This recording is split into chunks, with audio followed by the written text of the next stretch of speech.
Alright, been a minute, but I'm back with another video. The blower car is gone. We managed to sell that. And actually part of it went for this. 1931 Model A Sport Coupe. Clean as almost, anything I've seen. It's 100% complete. Notice them jag stickers? Yeah, you know what's going to happen.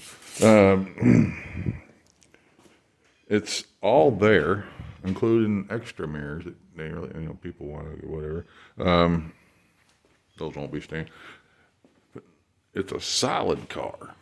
No broken glass. Runs, drives. It will go down the road. It's just a pretty clean car. Now, what we got planned for this is an IFS up front, an axle on the back, small block, turbo 350, all redone interior, fresh paint, new leather roof. That's seen better days. But for what, 93 years old, I'll give that a passing grade.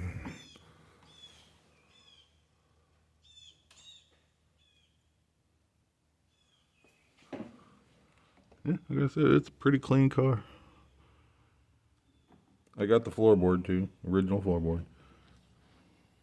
Keys are in it. It does, like I said, it does run.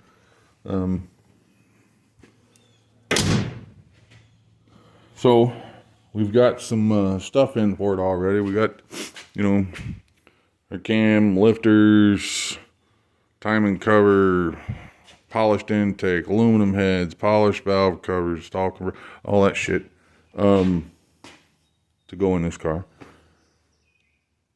And we're going to be using that small block over there. That's a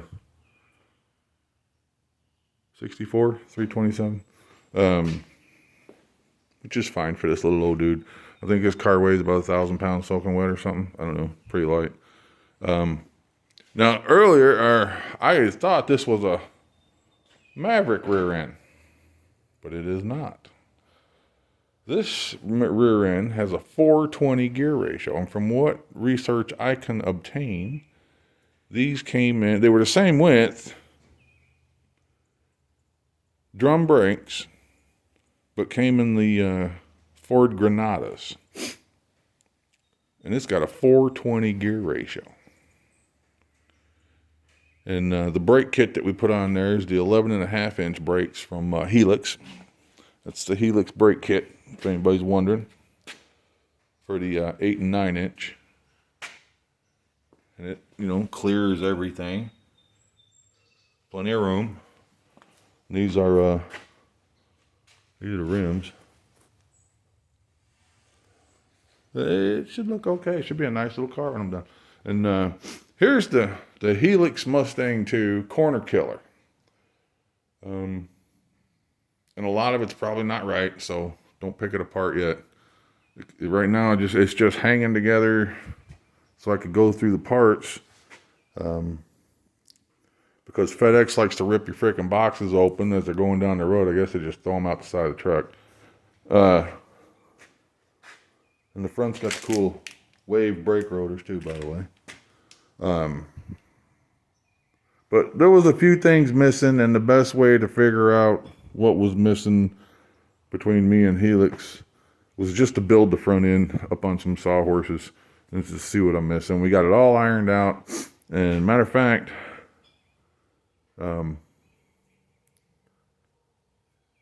that front end on that ear and those ears and one of the arms in the back, I believe, was severely freaking bent. Bent to the point where I don't think it's safe. I think the metal's fatigued and it's going to break. I mean, they were laid completely over on both sides. But I don't know.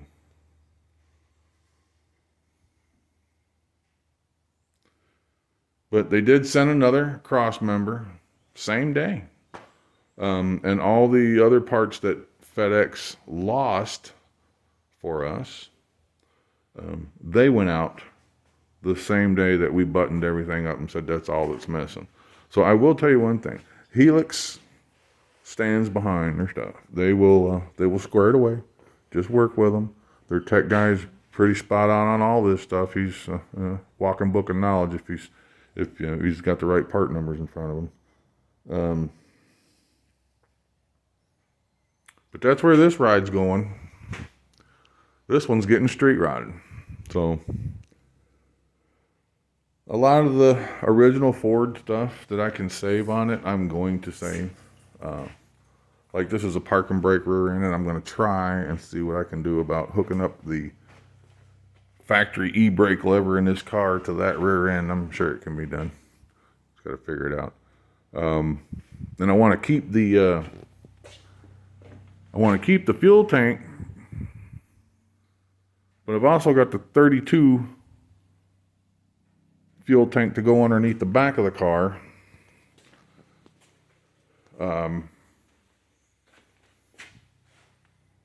I'd just rather have that fuel tank on the outside of the car. And I am going to be doing something with this dash, because there's a digital dash going to go in it. So, and for those of you who don't know, this fuel tank, I mean, this is your fuel tank right here. This is your fuel tank. Yeah, this is part of your fuel tank. And when you go to getting into one of these, they did a lot of stuff that you would think like, wow, that's pretty neat, but also kind of like, wow, didn't know they would do that. But yeah, so that'll be getting a dash. All new interior panels, new leather interior, 2x3 black red stitch diamond is what's going in it. Well, this car is just solid all the way around. It'll be a good project. But that's where we're at on it. So, questions, comments, all that. The complete suspension and complete powertrain is or will be going up for sale as soon as I get it pulled out of this thing. There is one whole problem with this whole car. The carburetor drips gas. That's the only thing wrong with it. And the fuel's off. So it's probably just a needle seat issue, or if it even has a needle seat. I don't know anything about those old carburetors because it's gravity fed. So I don't know. But it's coming out. And some of this stuff is just going to get re-chromed and put right back on the car. These are original Ford headlight buckets, and we're going to put the halogen upgrade in them. And it's got a whole. I got a complete wiring harness for it too. I don't know if I'm going to go as far as power windows and all that craziness, but yeah, we got pretty much a lot of it to get done. It'll be a long winter project, but hopefully I'm wanting to get it to the point where I can drive it out of here in the spring. So it won't be painted yet, of course. But this is where we're at. Questions, comments, concerns. Any tips, tricks, or ideas, or anything? I'm still learning on these 31s too, so I'm not sure how to get these fenders and stuff up, but I'm sure there's a million videos out there on how to do that. So I'm going to have to strip all this out of here. Run boards, rear fenders, front fenders, engine cover, side panels, horse collar. All that's going to have to come out of here to do this front end and the rear axle. Plus I got the underfloor brake kit too. That's sitting on a bench. So that's got to get done too. So like I said, it's not going to be long. It's going to be coming apart here in about the next week. So stay tuned.